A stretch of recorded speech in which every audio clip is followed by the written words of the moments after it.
We sit down with a father and son whose story is all about hard work and sacrifice. Carlos Ortiz came to the US as an immigrant, and through grit and resilience, he built Ortiz Landscaping from the ground up. His son Max grew up watching the journey and is now stepping into the family business, bringing new discipline and vision of his own. Today, we'll talk about the roots, their upbringing, the challenges of running a business as a Latino. Let's get into it. Welcome to the podcast, guys. Welcome to your podcast. Yeah. Thank you. Definitely happy to be here with you guys. Thank you for the opportunity to enjoy you guys on the show. And I'm willing to talk to you guys and see what we can get out of it. Well, thank you. Well, let's start. I'll start you guys with the question. And I was writing this question. And usually, we'll ask, okay, how would you describe yourself to a person that doesn't know you, like for the first time? But this time, I want to do it a little bit different. I would like for you to describe how would you describe Max to a person that doesn't know him, and vice versa. Okay. So basically, I'm asking you guys to introduce each other. Yeah. I guess I'll go first. Yeah. So this is my dad, Carlos Ortiz, and what I'd say about him is that he's a very hardworking person that won't give up and always tries to do the extra step to provide an amazing service for all of our customers and all of our clients. And overall, very good person to have around because he can fix anything. And just overall great dad to me. Me and my sister gave me a beautiful life that no complaints about it. So there we go. That's awesome. Right on, Dad. Well, Max is fairly young. He's learning, Mm-hmm. and he's trying to figure it out and finding his way through the business. I have always encouraged him to stay in the business, but also I have offered him the opportunity to step out if he needs to, Mm-hmm. and do something different, right? So he does not necessarily have to be married to the business, Right. right? Why? Because a lot of times what is my call is not his call, right? Absolutely. So then he has that opportunity, he has the ability to step on and to work on it. Up until right now, he seems to be sticking around and learning the business and figuring out what he wants to do. That's Right on, beautiful. man. Step by step. Well, first of all, I just want to say, and we're gonna go get into it some more, but just seeing the glow when he's talking about you, you did something. Yeah, So, absolutely. so that's great. That's beautiful. That's a beautiful thing. Yeah, like that's you couldn't wipe the smile. It's great. It's great to see that.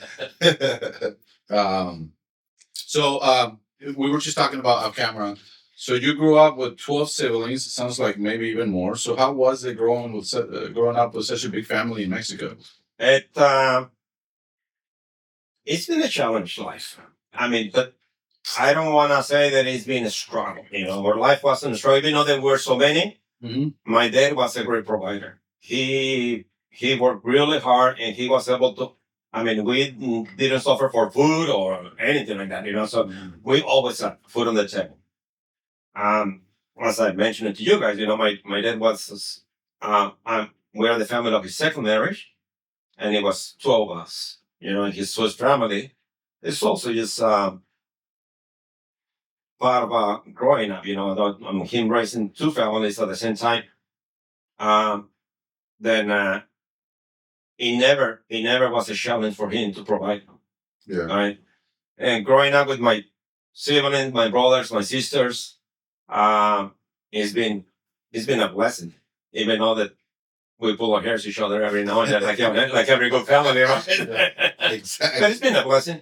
Where do you fit in the age of your like male? I'm like right around the middle. Okay. Right? I'm right around the middle. My mother right now, she's about to turn 97 Oh, right. at the end of the month. Wow. Right. Did she live here? She lives here. She lives in Pleasant Hill with one of my sisters. Yeah, and so it's been a really good family to grow with. Yeah. My brothers, my sisters, we all have been able to get along, really well up until right now. Uh, never had any issues that we couldn't resolve. What did your parents do growing up in Mexico? My dad was a farmer. Okay. Yeah, he was a farmer, and he always, raised all the animals and harvest the land and growing up, and so food. If he was struggling for food, he would just slaughter a cow or a pig, and would have meat the next day. So that it was done. that's so crazy because me and Aaron talk about Aaron, my wife, who's just met. We talk about quote unquote being poor growing up, and it's so different because she was poor growing up in Oakland. I was poor growing up in Mexico. So, yeah, I might have not had meat every day, but I had good food every day. Fruits and vegetables, like especially fruit, I had the best fruit in the world. Yeah. And she's like, canned food, macaroni and cheese. Like, the food she had is like, she's like, processed. so when we're talking, she's like, you were eating like a rich kid. I was like, I guess so. I mean, now that I think back, yeah. but like her food she was eating, and to me, she was a rich person because she had like a house that was a modern looking house, and she had access to a pool, even though it was like in some shitty apartment complex or whatever, right? Pools But it's just crazy how. Yeah. Well, one day, I was talking to one of my older sisters, and we were talking about the food and everything. And so then we said, like, we never realized that we were growing up, eating organic food. Yeah, right? 100%. And so all the food that we got, it was just out of the field, So we were eating organic, and we didn't even know what organic was at the time. Yeah. So it's just a part of our life. And now, as we get older, like, oh, you got to take care of yourself. You got to eat organic. You got to do this. You got to do that. You got to watch what you eat. Yeah. And it's just the way that things has progressed and changed, right? But it's like I said, it's like, yeah, there was a lot of us, I mean, we sit at the table, and you got 12 kids trying to eat at the same time. It's a lot of food, it's a lot of tortillas that are gonna go to the table, right? A lot. And I remember my teacher just throwing the tortilla in the middle of the table, whoever can catch it. That's my grandma. My grandma went from here to there. She's like, there we go, right? That's what my sister used to do, right? Playing cards. Right? yeah. So that's kind of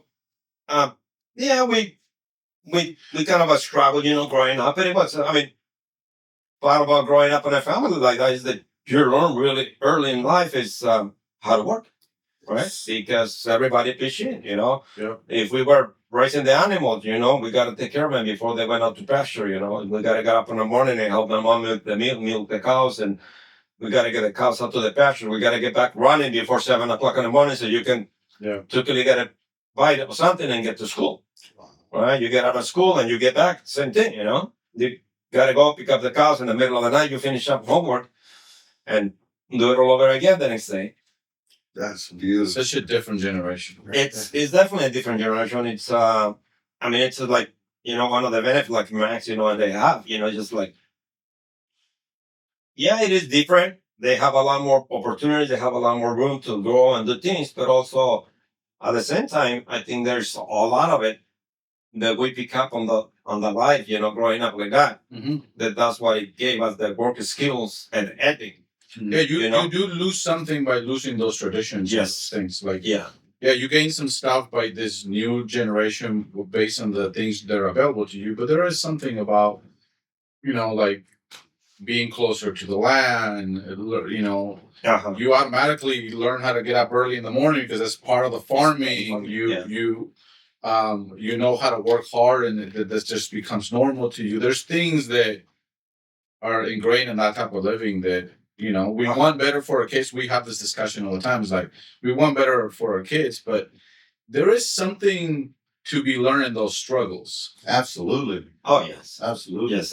I think that you learn the very needs of life, and and not everybody has the same opportunity, of learning those skills or learning life. And my dad employed, a lot of people to help him, on the farming and the work. And that's why I said, like, we were poor people, always the food on the table, but we always help a lot of families, we always have So you said your dad employed Oh yeah, people. So the business in your family runs pretty deep. Right? it was Entrepreneurship, yeah. right? It, Because and it. I mean, we learned that at the early age because he always was doing business with something, okay, either buying, selling, and raising and harvesting is part of what he was doing, and that's how he learned. I mean, considering that he never went to school, right? yes. I mean, like my dad was born in 1904. Wow. Yes, imagine. Yeah, you're talking to a guy that his dad was born in 1904. Beautiful, man. Wow. Wow. Right? Is your dad still around? Or? No. He passed away in 82. Oh, okay. Yeah. 1904, man. The things that were happening in Mexico. Well, yeah, just imagine. He went through all the revolution. He went through all of that. He went through all the, and he used to tell us these stories when he was, 8, 9 years old, and all these revolutionaries came to town, and in order to get an equal, he will go and help him, feed the horses, water the horses, bring in some food, and sometimes they will get an equal, and that was just like, some money to bring home. So that time during the revolution with Pancho Villa and Zapata, there was a lot of fight with land, right? Uh-huh. A lot of farmers were getting their land taken away from them. Did he tell you any stories about that time? How it was? I'm just curious. It was a time with all Mexico. It was just changing. Yeah. All Mexico. All the way across Mexico, it was changing. And there at the same time that it was the revolution going on, there was also a lot of people like opportunities that were going on. So we had a lot of bandidos, we call them, Yeah. Right. Yes. They started out revolutionary, but then eventually they migrated into just opportunities and taking the benefit, and there's this story about one of the revolutionaries in Mexico, and he was started as a good person, right? But he became one of the most cruels, and ended up killing hundreds of people, Right. Wow. on the process of just taking the benefit out. Yeah, because power, is the all power corrupts, right? All power corrupts. Man, but we can have a podcast just on your dad and that whole time frame. So, what was your dad's name? I'm just curious. Yeah. Benito Ortiz. Ortiz. And Benito Ortiz Padilla, that was his second last name. And then my mom, when he married to my mom was Aurora Ortiz Manriquez, right? But they didn't work related. So I ended up with the last name, which is Ortiz. Oh. So Carlos Ortiz. Ortiz through and through. So I'm curious because at what point in your life did you guys say, okay, it's time to migrate north? And if you can, what was the purpose of doing that? Well, the migrating and the family started with the first family of my dad, Okay. like all my brothers, right, from the first family. And even though that they had, a way to make a living, and they had everything, my dad was a really hard man. He was just a tough man. Right? And he said, this is black and this is black, right? There's no middle point. There's no arguing. There's nothing, right? So then the boys start getting out the age of about 14, 16 years old, right? And they start wanting to have a little bit of money, wanting to do things on their own, right? And my dad was like, you got everything that you need. You got a roof, you got food. Yeah. So that was part of the migrating and the family started, right? My dad came to the States as an immigrant, Yeah. And then the time of the Braceros, right? Right. As a matter of fact, he worked at the steel mill in Pittsburgh. Oh, yeah. Right? Really? Yeah. Your dad? My dad, yeah. So What year was that? Oh God, that's gotta be back in the 50s. okay. Yeah, that was back in the 50s. So just so I understand, did your dad left his farm? Did he leave it in charge for somebody down there? Well, back in those days, the migrating that they did, it was seasonal. Right? Like they will come out like, 6 to 8 months and then they go back. Oh, okay. Right? Okay. They will come through the Chamber of Commerce. Yeah. So it never was like a permanent migration, like they didn't come over here to stay, and raise a family. And that mentality has changed over the years. Right. But back in those days, it wasn't like that. I think probably back until the early 80s. Probably All the immigration at the time, it was just temporarily. What, do you know that's where the term chambear comes from? A chambear.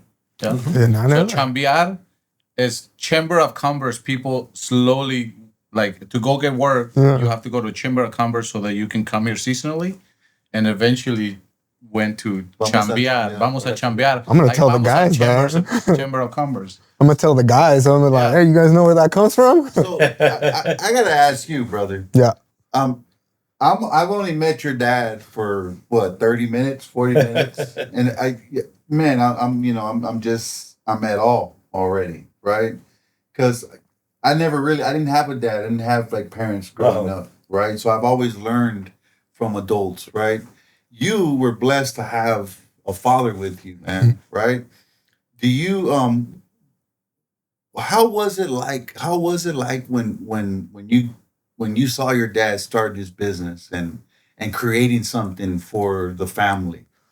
Do you remember those days at all? Honestly, when I was real young, I don't really remember any of that. Most of like my memories is coming like around like 10 years old when he would start taking me with him to go work. So I really had the business. He already had the business starting. It probably wasn't as big as what we have, but at the moment, or at that time, he would take me with him and I would see how all the things would be done. Like he would go, oh, go pull out all those weeds over there. And it's like, I would learn how to do working, and then at the end of the day, I get my donut, my McDonald's, and I was good to go, Oh, baby. Yeah, but yeah, seeing that real young and then like over the years of me growing into it and working with him, you see all the opportunities that are like can be provided and that can be attained while doing this work. The only thing is you have to work for it. And a lot of the times it's really hard. You're there. You're like, oh gosh, this is tough. It's tough. Yeah, but you just kind of got to push through that and just get to the next day and keep on going. So was there a time, and I'm assuming there was, just because every teenager is probably similar, like early when you were younger and he was taking you, where you're like, oh yeah, shit, I don't want to do this. Every day. Right? Every day, every weekend I was there working and playing Nintendo. Yeah, exactly. All my friends were over there playing their Xboxes and he was like, oh, it's Saturday, let's go to work. And I was out there, but one thing was that going like in high school and all that, I always had a little bit of money because I was able to work. That's right. So even if it was just like $65 just to do all this in here, $65 I didn't have. Yeah. So, Absolutely. that was something that now I can go, I'm out with my friends. Let's get a pizza. Yeah. Let's do that. And I'm the man. Yeah, that's kind of how it was. That's how I was feeling, I was like, yeah. And I would even bring some of my friends to work. I brought some of my best friends to come work with me. Right on. Yeah, because, they were like, I want some money too. So I was like, and my dad he's always been open to having any of my friends come work for a day or two with them. Oh, that's cool. Yeah, so that's. It sounds like you. It sounds like you like to teach too, right? I like to teach. I'm willing to teach anybody that wants to learn, and I'm willing to give anybody the opportunity. Right on. That wants to do it. Blessed, bro. Some of the Max friends, and I even sometimes tell them, right? Tell Dylan or tell Chris or tell these guys, if they want to come out work on the weekend, Yeah. And sometimes they'll say like, oh no, oh yes, Oh no, Mr. Ortiz, that's too hard for me. It's too hot today. I'll bring my friend Dylan is my best friend. He's a police officer now in Flagstaff, Arizona. And I would bring him a lot with me. And he was over there, we're carrying lonas filled with trash, going to the dumpster, and then we're all just like, me and him are, oh my God, we're so tired, 100 degrees. Whose idea was it? Yeah, he was like, this is not what I agreed to. One of the things that I have always kind of tried to encourage Max to learn is like, you cannot tell somebody what to do if you don't know how to do it yourself. Exactly. So you gotta be able to run the business, and you gotta be able to know what you're talking about in order to tell somebody go do this. To be effective. To be effective, right? Yes. And to demand certain amount of quality of the work or what you want it to be done a certain way, then you have to know how to do it. Man, so man, this is a question I'm itching right here. So in here, man, we like to start at the beginning, the middle, the back, the side. We like to ask questions just to keep the energy flowing. Right? Okay. And the one, I'm so excited, man, because I like to hear what was it that made you say, I'm going to start my business, right? I'm sure you had influences, but 9 times out of 10, most men don't start because we're scared. Yeah. Right. What if it's gonna happen? What if it doesn't work? Uh-huh. Right. So how was the very beginning of you starting the business, and what was the influence behind starting the business? Well, I landed in this business kind of by accident. Okay. Yeah. Because then I have a younger brother, and forgive me. What's the name of your business? Ortiz. Ortiz Yeah, Landscaping. Ortiz Landscaping. Yeah. Okay. All right. Right. I have a younger brother, and he was in high school. Right. I didn't get the opportunity to go to high school, but they did. My other 2 younger brothers. So my very younger brother, he was in high school, and then there was one of the teachers at high school that offered him a job on the weekends, on Saturdays. Pittsburgh High School. Pittsburgh. Yeah, Pittsburgh Right. High. And so then he started working for him on Saturdays. He was the teacher used to live in Lafayette, Mr. Tackett. So then one day he needed a little more of a extra help, right? And then he goes, Mr. Tackett, can I bring my brother to help me? And he goes, yeah, I was doing roofing at the time, right? Oh, okay. And then he asked me, wasn't working on the weekend, and then we went and worked, and started working for him. And then every Saturday and Sunday we worked for him for 3 months, right? We're doing all his yard. Yeah. He was teaching us how to do the landscaping of his yard, the teacher, right, Mr. Tackett. And we kind of started, and then one of the neighbors that used to walk through there every weekend, he was an architect, right? And then one day when he walked by, he goes, Mr. Tackett, he goes, when they're done, I said, just send them over to my house, right? And then he asked us, I said, do you guys want to work for him? And I said, sure, if he has something to do. I said, we don't work on weekends, so we can work for him on the weekends. Yeah. So then that's how we started with working with Chris, right? And I had a lot of experience. Well, I had a little bit of knowledge on what I had to do, everything working with tools. Yeah. Right? Carpentry, how to, everything. So using the tools, it wasn't an issue for me. So I learned that in Mexico. So then, when we started working for Chris, he started going he goes, oh, it's I got all this patio brick that needs to be come out, and I need to recompact and redo it. And he goes, do you know how to do it? I said, of course I know how to do it. I said, that's nothing for me. And then I remember my brother, he goes, you know how to do this? Yeah, I know how to do it.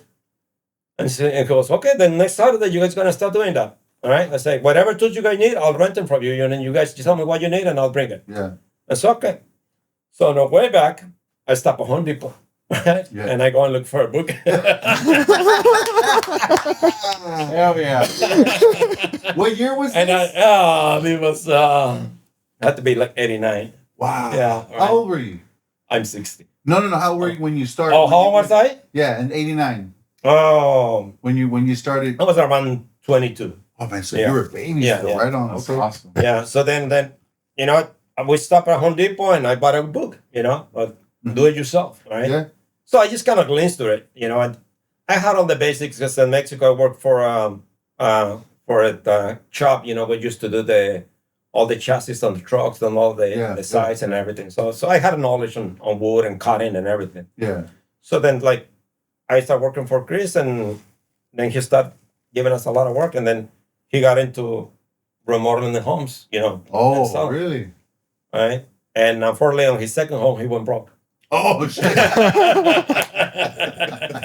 learned the hard way. The hard way, yeah. That's when I learned that the husband and the wife cannot be making decisions at the same time on things like that, right? Absolutely, yeah. Because then, but you get two different point of views, right? Mm-hmm. And sometimes the money gets invested into things that not necessarily need to be done. Exactly. Right? And when I started there, then his mother-in-law, she was a realtor, right? And then she asked me, I said, like, well, I got this property that we're going to put up for sale. I said, you guys interested in cleaning it up and making it setting it up? And so like, sure. And that's pretty much where I started. And you And started. then from there I started, and I was doing that on the weekends Yeah, while I was doing the roofing. yeah. And then at one point I was like on the weekend coming home with a couple of checks, and I was like, all week working with this, and then weekend like this. Yeah. So I said, I'll stick with the weekend, you know? And you started. So I just found the difference on the amount of money that I was making, Yeah. right? Just in 2 days versus doing the whole week. Yeah. So you said My roofing job was paying me $6.25 an hour. Oh, really? Back in the days. Wow. Crazy. Yeah. And that was That's hard labor, bro. Yeah. I was roofing that. Yes, man. Yeah. And so then that's when I started doing that, and slowly kind of start building it up, and from there I said, this is what I'm gonna do. So your English is really, really, really, really good, man. Were you learning English? Were you taking classes? I went to night school. Oh, Yeah, I went to night school to study English. But once I started going, I met one of my clients. His name is Tom Kennedy. He's a realtor in Saramon, and basically he's the one that built up my business. he helped you. And when I first met him, he came up to me because I was doing a house really close to him, and he came out and he goes, "Habla usted inglés?" Yeah. And I said, "Poquito." And he goes, "Okay," because I was trying to hire that guy over there. He said he doesn't speak any. Yeah. So then I started working for him, and I started kind of taking care of his yard, his maintenance, and the landscaping. And then he had a fence that was falling down. And then I said, like, "You don't want to fix that?" And he goes, "You know how to do it?" I said, "Of course I know how to do it." I said, "Okay." I said, like, "Give me a price." So I gave him a price, and then I'll fix the fence. Yeah. And so then I started doing little things for him. And then he goes, "Carlos," I said, like, "How much work do you want?" I said, "Just give me whatever you have." So at this point though, you had no longer had a 9 to 5. I don't know. You were solely I dependent. was solely on dependent your on what I business. was making. Yeah. God. Yeah. And was it an actual business at that time, or was still like a under the table side hustle? Or It still was under the table, kind of a side hustle. you were still kind of Yeah. doing that? I was learning. I was growing it. Yeah. So I have a question, and this just came to my head when you were talking about doing night school and how the other guy lost the job when you got the job, Uh-huh. right? How important do you think it is? Because I'm sure you do as well. I know so many people. I know people that have been here 40 years, Uh-huh. and they don't speak the language. Uh-huh. And I'm 40 sorry. years. Like it's just a math problem. Like you want opportunities. When I came here, I right away. I mean, immediately as soon as because I got to Reno. My luggage was lost. I didn't have a cell phone. I didn't know the address for my uncle, and my uncle was nowhere to be found. So I got here and I'm lost in Reno. I've never been in there. And literally, that's the first thing I told myself. Like, if I'm gonna be here, I have to speak. And so I self-taught, but I basically cut anything that was, if you spoke Spanish only, I would not talk to you. Like I cut everything English, everything Spanish. Yeah, it was Spanish. Only listen to music in English. Only TV in English. And not that I still had friends that spoke only Spanish, but I only hang out. That's how I met my wife, because Aaron didn't speak a word of English, and I didn't speak Spanish, and I didn't speak a word of English. So we started hanging out. We were good friends because I purposely was putting myself in that position. But then I see people that just don't. Yeah. Anyways. It's the part that it's either you realize that you really need to do it, or you just get so scared and you don't want to do it, or you don't want to commit the time to do it, right? Yes. Well, sometimes I hear like, "Oh, I'm too old. I can't learn no more." No, I think we all can learn at one point or another, right? Always. We always can learn. We always can learn. I kind of had the same experience that you did, because when I came here, my older brother was here already, right? And I came from San Diego, when praying with my brother, I spent a couple of weeks with my brother in San Diego, after I came up north. And then I came here with very little clothes, right? So then, I go to Macy's. I'm not Macy's, Mervin's, right? I go to Mervin's with my brother, right? My older brother. And then he took me to buy, a couple of pair of jeans, and some shirts and things like that. And I remember standing on the cash register, right? And my brother, he spoke a little bit of English, right? And my brother's over there talking to this girl and laughing and kind of having a bad. And I'm just sitting, I'm just standing on the register looking at her and I just it won't happen to me again. Yeah. Right? So that same day, I talked to one of my cousins, right? And I said, where's in school? I go, just down the street, a couple of blocks, there's a night school. Mm-hmm. So I started going to night school there. You went to school by yourself? Your own? Yeah. Oh, man. I asked about it, and then I just started going to classes. I started going to night school. Yeah, I think all the people, if you're, whether you've been here for a long time or new to the country, man, it's all about, my biggest issue sometimes is, it's a sacrifice to leave your land, right? You're leaving your home. And if you're gonna come here and be in the same situations, then why? Come here and do something better. Mm-hmm. Yeah. Come here and better yourself. So, put a little bit of the effort. The people that I've told, I was like, you don't have to speak perfect English. Just learn how to communicate.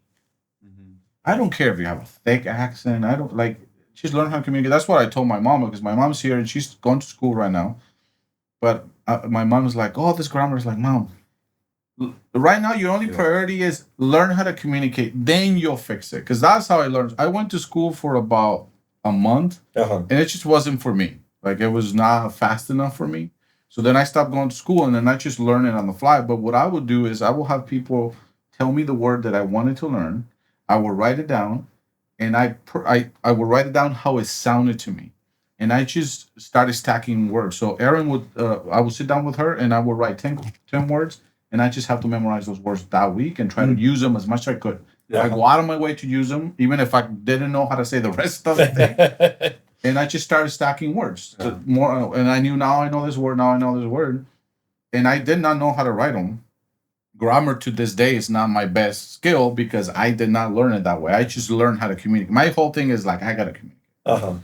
But once you lose the fear a little bit about starting letting the words out, then you start kind of getting into it. Right? And then you gotta practice too. And then I was lucky enough that the jobs that I had, I never ended up working with Hispanic. Right? Yeah. My formers, my co-workers, they're always, Mm-hmm. Speaking English. They always were speaking English. Because that's what happens a lot of time, right? So you come here, you're gonna come into a Latino community, you're gonna go move in where there's Latino, which is nothing wrong with it. We want to stay within the community, but there's a trap right there because especially in California, if you really don't want to, you don't have to speak English. Yeah. You can survive.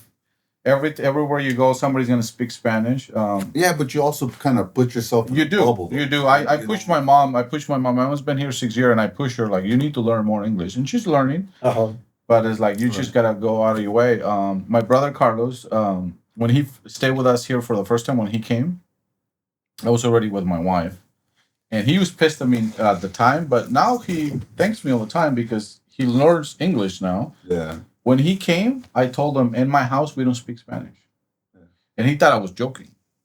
He came to live with us, and I would go to work, and Erin will be home. Erin didn't speak any Spanish at the time. And then sometimes when I was there, they will be talking. He's like, what did she say? I don't know. Figure it out. Talk to her. And he hated me. But my brother, in 6 to 8 months, was communicating. So different, bro. So different. But he was forced to. He had no choice. Yeah. He didn't have a car. He depended more than me. He depended on Erin because I was at work and Erin had more flexibility, my wife. So he had to. He had to learn. Well, actually, I have something to add on to that. So in the other way, instead of English, Spanish for me, learning Spanish. So growing up young, I remember my parents always talking to me in Spanish and I would always speak in Spanish. But then I started school. Yeah. And in school, English. Done. Yeah. I was no longer talking Spanish. I was only talking English there. I'd come home and then I'd start talking English to my parents. Yeah. And all my friends are talking English. So I think for me, like relearning Spanish again was through our business, working with the guys. Because a lot of our guys are Spanish speakers. So I re-picked up Spanish and I relearned it through them, which I thought was amazing. Yeah. Right on. Yeah. So I gotta You ask should do the same. Yeah, I know. He's a no sabo kid over here. Ocho. So like it's similar to me. I grew up in a predominantly black neighborhood, man. So there was no Spanish there. Yeah. Other than my mom, but my mom worked 3 jobs, so she was never home. Yeah. So in order to survive here, I got to learn how to speak English. You know? But I got to ask you a question, brother. What has been the hardest part for you stepping into the business? And are you fully into the business right now? I would say, yeah, I'm pretty fully into it. It's like I'm only working on the business, you know, besides like my little things that I like to do, like just hiking and jiu-jitsu and stuff. But like business wise, this is all I'm doing right now. Right. I'm in it. So, okay. So you come in, you're a new generation, Yes. right? He's old school, but he's grew this business. And I'm asking you just out of curiosity, right? Because I have a son that's in the business now. How do you look at the business in terms of are you in it to help it grow, to do something different, to make it lesser, to make it bigger, wider, or make it more of a niche? Like, what are you trying to do to help the business expand? So I would say it's been in the last maybe year and a half, like when it's really started to hit me, where it's like, I really got to make something like start happening, you know? So I've been going on just like how we were talking earlier, watching YouTube videos of how to read plans and how to do all, because I didn't go to school to learn it. I just straight out of high school, I started working. Yeah. And my goal would to be to grow the business, you know, grow it so that way my dad can retire, that way that they can go live their golden years and just be good, and then I can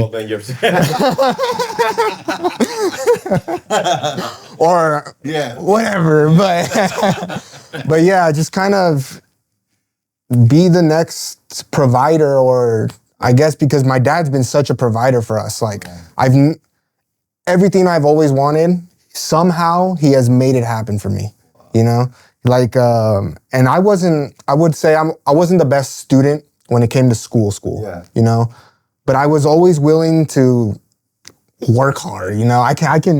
I know that if I just grit my teeth, I'll get something done. Absolutely. As long as I know how to do it and you can show me how to do it, I will do it. Yeah. You know? So I think just growing the business overall is kind of my goal that I want to do. Yeah. Right on. Which is with social media. Yeah. So my next question. starting an Instagram page, you know, just looking on like Facebook for jobs that are wanted, you know, because a lot of our work is word of mouth. Yeah. So most of our whole business is a lot of word of mouth. So now trying to step into like the Instagram, taking pictures of our work and posting it, stuff like that, which sometimes, you know, I'm a little lazy about it, but like I have the pictures there, I'm posting them.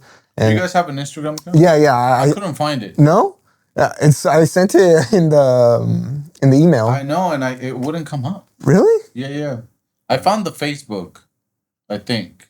You guys got a website too? No website, but we have the Instagram page and we have the Facebook page, and then that's what we got right now. Yeah. Right on. Yeah. Right on, man. So, how many employees do you guys have right now?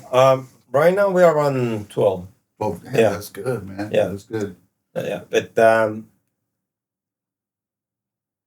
I want to say probably about 15 years ago, right? I was around 25 employees.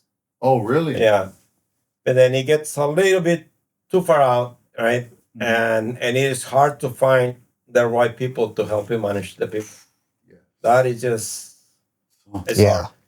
And the landscaping business is, it has become so competitive, right? Just gonna ask And you that It's question. saturated. Yeah, it's saturated, exactly, right? So then that's when I kind of decided to start kind of scaling down, because then I have more of a niche of customers, right? Mhm. Like keep us busy, right? Yeah. So that we kind of provide a service Yeah. for a lot of our clients on the part of it. Um, Part of what I would like him to do is just kind of take it and expand it and see what he wants to do. It's his time to do it, Right. right? Right. It's his. If he wants to stay in this business, Yes. then you know. So what's been the number one thing that's been the hardest, like you say, the last 15, 20 years of the business? Uh-huh. Was it expanding? Was it de-escalating? It's the hardest part has been expanding, trying to expand, trying to find the right people Right. to grow the business. It has been a challenge on locating, key persons to help you grow it. Right. It's either you find somebody that comes and wants to run the business for a little bit and then they take off, Yeah. right? Then they want to be competition. And then they want to be competition, right? Yeah. And it's or either you got guys that I got a guy that has been with me for 20 years, right? Oh wow. But he's kind of a slow guy, Mhm. he's always been on the same page, and kind of, but he's really loyal, he's really hardworking guy, Yeah. right? And so he's that, Right. right? And I'm sure you also get the people that show up one day, they get calentura and night and never come back. My brother did that. He got here like this last time. Yeah. He's like, hey, they offered me this job as a landscaper. Like, what do you gotta do? He's like, I gotta go do trenches. Like, Carlos, you haven't dug a trench in 15 years. I guarantee, like, go if you want to do it. Dude, he came home, Almost died. so defeated with a fever. He was like, I'm not going back.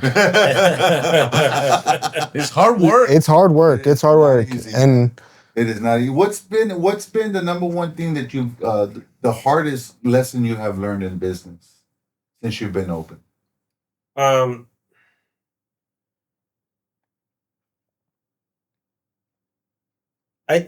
I want to say that part of the hardest lesson is part of it was just not being able to communicate, not learning, not speaking the language, Yeah. early enough, right? And then like I'm most of a self-made, contractor, right? Not having a mentor or not having somebody that you can kind of talk to him, Yeah. and that is a hard part of the business. Man. At the time that I was growing up, it was hard to talk to contractors, because they didn't want to teach you, they didn't want to give you any hint, so they didn't want to tell you anything. Yeah. And that is just kind of a struggle that you go through it until you figure it out, Yeah. right? And it's not like I say, we didn't have all this benefit of social media, finding a YouTube or finding this, right? But now you can find pretty much anything that you want, any posts, any ideas, Yeah. to something that you get stuck in. Back in those days, we didn't have any of that. Right. So that was hard because then I knew a few contractors, but then when I came up to them and asked them, when it came out to especially estimating, when you start getting into projects that are a little bit out of your scope of work that you're not familiar with them, and kind of trying to find out, how to estimate and how to do this, Right. and then it was like, I don't know, I figure don't it want out. to tell you. That has to be the most challenging Right. part, right? And it just, yeah, and it just, you make a lot of mistakes. Yeah. You make a lot of mistakes as you grow to it. But it's part of the business, and you create your own system and you're So on to it. so for me, like I'm not really like a books guy or numbers guy when it comes to like that. I've always put people in a position like I know my weaknesses and I know where I'm really good at, Mhm. right?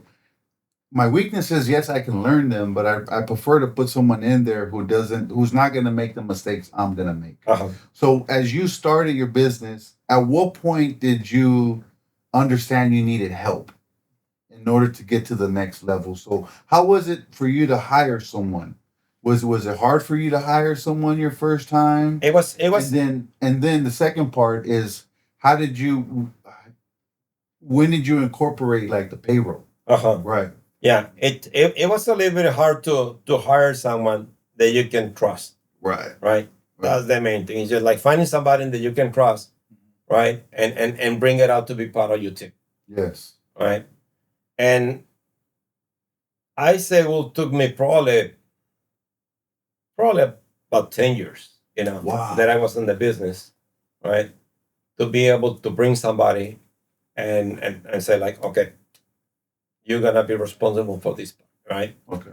And you're gonna be creating this and you're gonna be doing this. Yes. And it's the part with finding those key elements, Yeah. it's hard to do it. Yeah. And it was hard back in the days to do it because Yeah. we didn't even have a phone back in the day. No. Well, yeah, I mean, because if you're leaving them there Yeah. and you have to take off to go do an estimate somewhere, Yeah.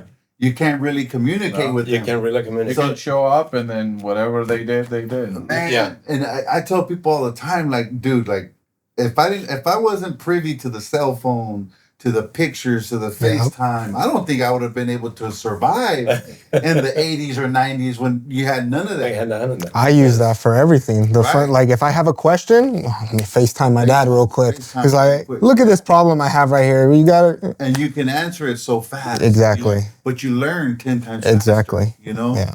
Yeah. So it took you 10 years to finally get some help where you said, man, I got to bring someone in to help, right? How long after that did it take you to hire someone else? It took me about a year. Yeah. Yeah. So it started. It started moving. to moving on. Right. Yeah, it started to moving on. It took me about a year. It was once I had a guy that worked for me, which was basically the first guy that I fired, Mario, but then he moved to Mexico. Right. But once I was able to get him established on what we were doing, Yeah. and he became really reliable, And so then we started kind of working on it. And Right.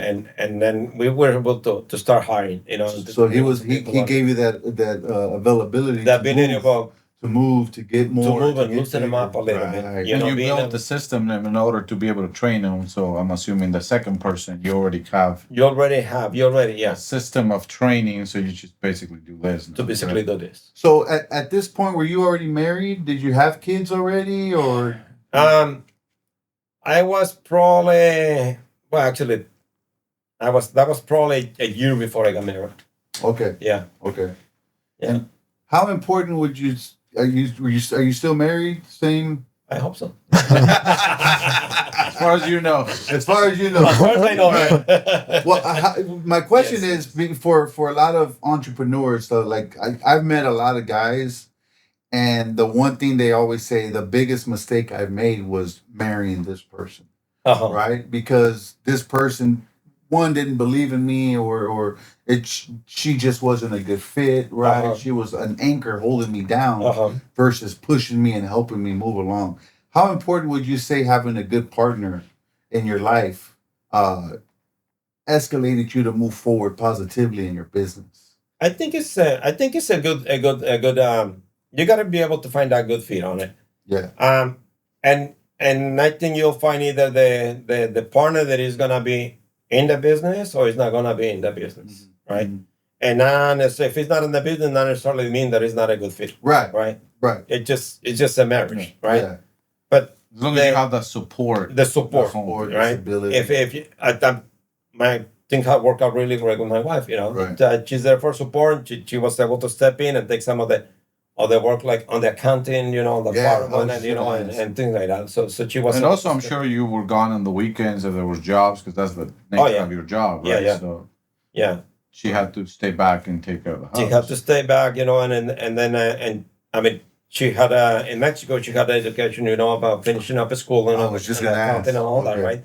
So that part became, handy Yes. into it, to be able to kind of start manage more of Right. the paperwork. So she's been involved with the business, She's been helping you involved. on the back end with the Yes. numbers, accounting, Yes. payroll, setting it all up. Man, All of that's that. beautiful, Yeah, yeah. man. So you would say that having a good partner and marrying a good partner is essential to moving forward with your life. It's and business. essential. It's essential that you find a partner that is gonna support you, Yes. right?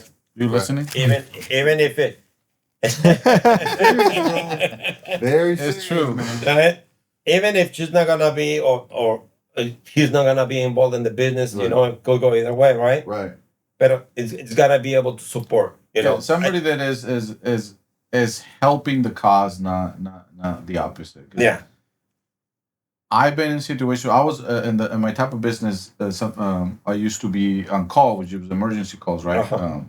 And so whether it was weekends, holidays, whatever, sometimes we have to go. And I don't know how many stories I can tell you where I'm 2 or 3 in the morning fixing a plumbing leak, and the guy next to me, his wife is, "Where are you? And when are you gonna be home?" So not only is he tired, working his ass off in the middle of the night, but now he has to come home to a pissed off wife. Uh-huh. And I was like, "You're working." She knows you're working, right? Like, and so that's what we mean. Like, it doesn't. You don't have to be part of the business, but you have to be supportive, and both ways, right? Yeah. It also goes by the women. Also, they gotta have a good husband that provides and supports. But Right. to me, honestly, I think that's the most important decision you can make as a married man is the person you marry, because they can sink or swim. I mean, you can also be working your ass off starting a business, and they can choose to go spend all the money Uh-huh. and never let you catch up. Like, there's so many different ways you can go on it. Uh-huh. And it's important that as a marriage, you know, that you have an understanding, you know, of how things are gonna work. What are you going? Where is the marriage going? Where is that family going? Right? And if you got that kind of figured out, then like you say, I mean, like you're working at 3 o'clock in the morning, you're fixing a plumbing leak, and you got somebody screaming at you at the phone or something like that. Then it's just like, do you really gonna go back to your house? Do you really want to finish this plumbing job, or do you want to hear until 6 o'clock in the morning? Yeah. Right? It just, luckily I never been in that situation. Right? Because you married right. You married correct. So did you meet your wife in Mexico? No, I met her here. You met. Oh, Yeah, right. I met her on, here. Right Yeah. on. Where is she from? I'm just from Los Mochis, Sinaloa. Oh. Yeah. Yeah. But I met her here, and at that time when I met her, I was the church that we used to go to is in Pittsburgh, which is St. Peter, Okay. right? And I was the youth minister coordinator for 11 years at Oh, St. wow. Peter. Oh, right on. So I did a lot of youth Okay. work in the church, and she went a couple of times there, right? And that's kind of how we kind of started, you know, being friends, and then from there, you know, we work it out, and Yeah. Magic happened. magic happens. How long you guys been married for? 30 years. Wow. Beautiful. It'll be 30 years in December. Yeah. Beautiful. Yeah. How old were you when you had your oldest kid? Oldest? Oldest. Right How old here. were you when you had him? 33. Okay, so you're a little bit older. A little bit Yeah. older. Right? Because Yeah. most Latinos are having kids at 18. 15? 15?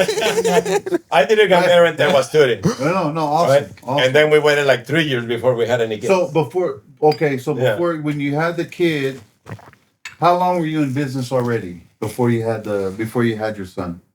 Before Max was born? Yeah. Oh.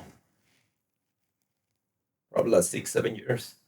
Oh wow, Yeah. bro. Wow. Yeah. So you're It was, you know, back in the Yeah. days, it was kind of more of a like, I was working by myself, but it was just kind of more yeah. Right. just me and a helper, you know, kind of running around, doing things. Yeah. Yeah, but I was already on my own. Beautiful. So Yeah, on all these years, I'm sure you come up across some people that giving you some good advice. Is there like one good piece of business advice that somebody's giving you that you still carry through today? One of my clients in Alamo, right? An older man, he'd tell me a lesson. And it wasn't much of the advice. It was an advice and it was a lesson, right? And I made an appointment with him, right? But back then, we barely were using the beepers, right? And the cell phones, right? Yeah. And to make a phone call, and it wasn't that easy. But I had an appointment with him, you know, to meet him at 2 o'clock in the afternoon, right? And I was running a little bit late, right? And I got there like 20 minutes late, right? And then he goes, well, I knock the door. He comes out, and then he goes like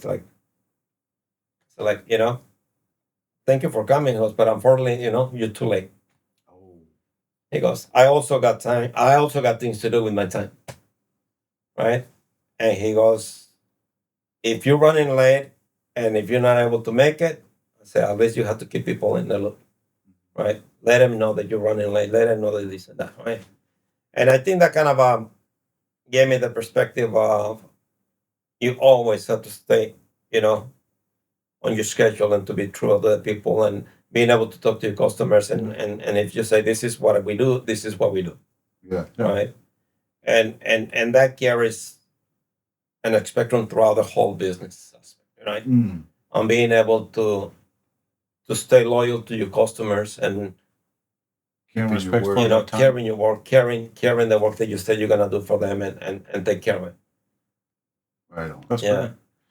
great. What about you? What's the best advice your dad's ever given you? Best advice. I have one thing that comes to mind. It's never too late to learn anything. So no matter what it is, you can find a way to learn how to do something. If it's not even for the business, if it's something that you want to do outside of the business, it's like there's a book, there's the YouTube, there's anything that you want to do, you should try to do. So I think that's a big thing that he's given me. Yeah. That's great advice, man. That's great advice. It's so true. Yeah. Like It's so learning true. Spanish? And like I've been. No Nintendo, bro. We did a little segment in one of the podcasts. He didn't know I was going to do it. Oh, he got me. It was a no sabo segment, and I had a bunch of different questions. I failed miserably, My first thing was a trabalengua, the paranguterimícoro, and he was like, "No, I can't do it." Hey, but so jumping and changing a little bit. So Max, we know each other from Jiu-Jitsu. Yep. You kicked my ass way too many times. But I know we were talking off camera that you lost a lot of weight through Jiu-Jitsu. So how was it? What got you into Jiu-Jitsu, and was it the purpose was to lose weight, or was that just a happy coincidence?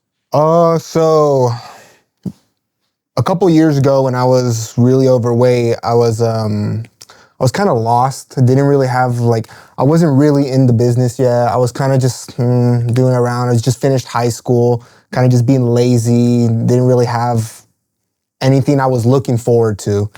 And then me and my friends started watching UFC. And we started watching all these UFC fights, and we're like, oh, this is really cool. This is really cool. And I'm listening to these podcasts, and I'm hearing these guys talk about jiu-jitsu and how it can bring this type of discipline to your life. And that discipline, they talked about how it didn't just change their physical features or anything. It helped with your head to kind of put you in that space of you can do it, because you know how it is. We go to jiu-jitsu and we get beat up by a 17-year-old, but Yeah. you finish and you have this relief of I accomplished something today. I learned something today. And over the years with jiu-jitsu, it's just, I've fell in love with it. So, It sounds as crazy because I've also listened to those podcasts and stuff. Yeah. And I was like, and my kids were doing it, and I'm like, I wish I can judge. I used to think, I wish I can join. Yeah. Like if there was something preventing me, which there wasn't. But it does sound kind of like almost cultish, like bullshit, it does. right? It does. Yeah. But honestly, you do it, and it does change the way you think about It it. changed. I would say it changed my whole life. I would say that. Yeah. Yeah. I talked to Tiago, our coach, and I told him, it's like, honestly, I don't really care if you give me a higher belt or whatever. Like, obviously, we all want. Yeah, we all aspire right? for the But- higher belt. But to me, I told him, it's like, I'm doing this for the rest of my life. Yeah. This is, is the way I've been thinking about it lately. It's almost like your potential is inside the shell, right? And with jiu-jitsu, it's just beating it to death every day, and until that shell starts opening up. Exactly. Like, it's already in there, and you're just going over And there. getting beat up too. Because, my best days are my worst days, meaning when I don't want to go, and I force myself to go, I feel the best at the end. That feeling when you're walking out the door to your car and you get that. Especially if you got a submission or something. Yeah. All right. Especially if it's a day you're not all like getting choked But out. even on those days, I'm like, all right, I survived. Yeah. I survived. I oftentimes, like, I love going with the higher belts, even though they kick my ass. And I know sometimes they're letting me survive, but I feel like sometimes they're not letting me survive, and I'm surviving. And if I just made it to a round, even if they just were kicking my ass, but didn't submit me, and I was like, fuck.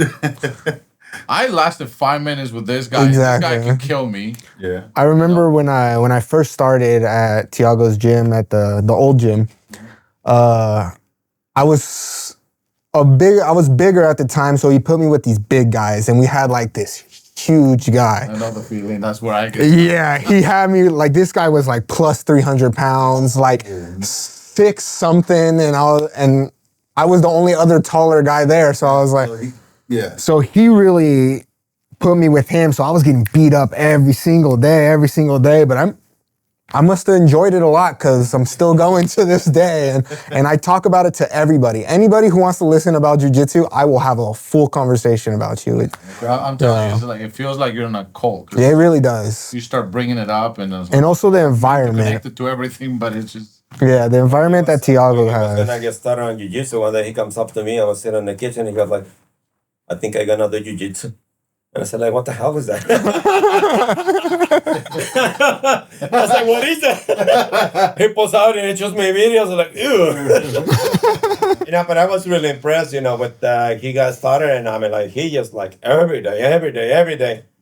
That's really when I start noticing, a change on him. So you saw a change in his character? I saw a change on him. I saw it. And not only that, that he started like controlling his weight, his acts of eating and what he was eating. I started losing the weight, and then his mentality, started shifting. It started kind of clicking it. Yeah. Right. And so, So I gotta ask you a question, Carlos. What's the in your point of view? What's the difference between motivation and discipline?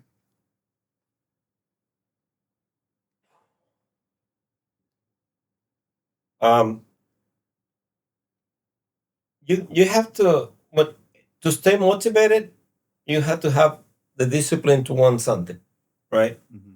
It's wanting something and to the what stream do you want it, right?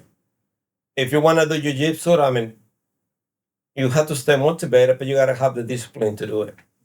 Right? So how bad do you want to do jiu-jitsu? Right? Because we can all want it. Do you want to have a business? You want to be a business owner? I mean, how bad do you want to be a business owner? Exactly. It's not just saying like, I want to be a business owner. Not everybody can be a business owner. No. Right? Not everybody. No. And if you want to be a business owner, so how bad do you want it? Yes. Do you have the discipline and do you have the motivation to do it? Because they both kind of married to each other. Right? In order to be able to achieve what you want, you gotta have the ganas, right? You gotta have the ganas to get out there and do it. Yes. Right? You gotta have the discipline and the motivation. The business that we do is people skills, people business. You gotta be able to conversate, to communicate. Yes. Right? And when they were going to school, even my daughter, I said, like, if you guys find a class there, get a class on sales. Right? And they're like, why do I want to learn sales for? Speaking his language. Right? Yeah. And they go like, why do I want to? I said, one day you will tell me. Yeah. And they didn't want to do it. Yeah. Right? Why is the sales so important? Because I told them, I said, like, even when you apply for a job, you're selling yourself. Right? Yeah. 100%. Even if you apply for a job, you say you're selling yourself. It's what you can bring to this company, and why do you want to be there? right? So you got to be able to present yourself, And, right, on what you want to do for them. and the better you can show that value by selling your value, the better you're compensated. So The better you it's 100%. compensate. That's the bottom line, right? You know, on the discipline versus motivation, Gary, I forget his last name. Vaynerchuk. Yeah. Oh, Gary Vaynerchuk. He was saying something. I don't know if you've seen it. It's like motivation is the gasoline you put in the car. Yeah. But discipline is the driver. Yeah. Mm. Right. You can put gas all day long, but nobody's driving the car. It ain't going nowhere. You ain't getting nowhere. You get nowhere. You're not getting nowhere fast. So if you could give advice to a young kid with a young family, 20 years old, right, and he has ambition to start a business, what are the first three things that you would tell him he must prepare for? And the first you got to prepare for is identify what you want to do. You know, that's the key, because you don't want to end up trying to figure out that you want to be a business on something that you don't like. Yeah. Right. So you got to identify what you want to do. Yes. Right. Find a business, and if nowadays it's possible to find a mentor, somebody that can teach you. All right. Somebody that can guide you through it. Right. And put everything into it. Right. And just don't be afraid. Don't be scared to do it. Should you have a plan B just in case things don't work out? Oh, you gotta have a plan B. Okay. Right? Yeah. You always gotta have a plan B. Right? It's just when you start a business, it could go either way. Mm-hmm. It could be something that it takes off and you're happy doing it. It could be something that within the first month you decide not to ever touch it again. Right. Right? What's the worst business advice someone's ever gave you? Like something that was like, oh my God, I can't believe he told me that. That's stupid, right? Because I've had many of those situations. Yeah. Where down the line, like, thank God I didn't listen to that guy. Because if I'd have done what he told me to do, I would have buried both of my companies. You always find the people, right, along the way that kind of try to either minimize what you're doing or what you want to do, right? Mm-hmm. And they're always looking for a way to kind of take you down the road with them, right? Right. Take you down the road with them. And I've been fortunate enough I knew what I wanted to do. Yeah. I knew what I wanted to do. Out of my all brothers and sisters, I'm the only one that has a business, Okay. right? Wow. And besides my brother, you know, my brother in San Diego, Yes. right? But it just I was lucky enough to start coming around. Like I said, my business is more on that part of the side, you know, like in Denver and all that. And I was lucky enough to be around a lot of new clients, right? That instead of tell me don't do this, they gave me advice. Oh. They gave me a good advice. Hey, do this, you can do this. Like the gentleman that I mentioned, you know, Mr. Kennedy, you know, that basically sometimes he asked me for some work and I will, early in days, you know, I will give him a price and he will just smile. Yeah. And then he goes, well, let me see if I can get you a little bit more. Right? That's great. Right? There's not a lot of people like that. and A lot of people will be like, oh, I should screw this guy. Yeah. And that's why I say, you're like, you know, and I learned a lot with him and he just stuck to me. You know, he was probably one of my mentors at the time because at the time I was learning and I was growing and sometimes I didn't understand what a client wanted. So I went and asked him, right? And I said, like, I have this issue, I have this problem. I said, how can I deal with it? Yeah. Right. And he was always willing to help me. He was always. But see, I my feeling on this, based on what you described of him and what you described about your company, is like, and what I've seen is like, the reason why that opportunity was presented to you, where somebody's willing to teach you, whether it's like you charged me too little or whatever, is because you were providing good value. You were being right. If you were a company that were half-assing it, that were not keeping your word, sloppy, then you would have just gotten out the door, but people see that value. He had to see something that you were providing that he's like, okay, it was worth teaching this guy. I think that's something that I sometimes see in new companies starting is like, it's easy to try to wanna make a quick buck and cut some of those shortcuts. And those could hurt you in the long run. Because right now, yeah, you're not gonna see the hurt because you are a small company making small revenue. But if that affects your jobs in the future, you don't know what you're leaving behind. So Yeah. that Yeah. you know, to me, that's what when you're telling that story, that's what comes to mind. So what's the you've been in business for a while, right? And landscaping it's like you said earlier, it's very competitive, right? Especially now, it's kind of diluted. I mean, I think a lot of businesses right now. There's a lot of startups happening left and right. Some of them, from what I see, some of them are just uh, not too many years of experience, right? But what's the few things that you've seen that a lot of these young guys are getting wrong, right? I think a lot of the guys that have got into the small businesses, they just more in for the quick buck. Yeah. Right? Yes. They more in for the quick buck, you know, doing the little job and just kind of flip it. And they're not looking like to establish a business on the long run. Yeah. It's a marathon, not a race. Yeah. Right. And so then a lot of them is just like, if you I don't compete for my job, so I don't compete for my business. Right. So I've been fortunate enough to with my clients, you know, we give them a proposal, and we just keep going. But I have friends that are constantly, you know, bidding out bidding, you know, for this guy that come for a quick buck, right? Yeah.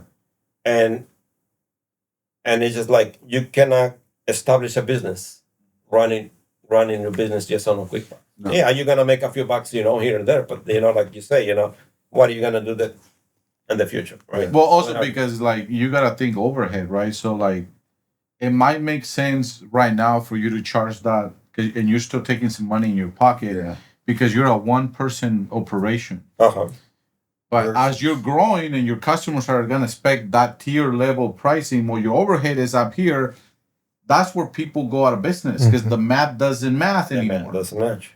Right? So you have to think that you're already up here when you're starting to price down here because it's hard to get that gap. As the overhead creeps in, it's like, you know, you have 40, 50 employees and I don't know how many trucks and insurance and office and desks and phones. That costs money. That's your overhead that sometimes people don't realize. Well, yeah, you know, because in my industry, I'm in the other side, right? So I'm hiring people like you, people like him. That's my job. You know, I hire contractors of all kinds, from architects all the way down to, you know, landscape cleaners, anything.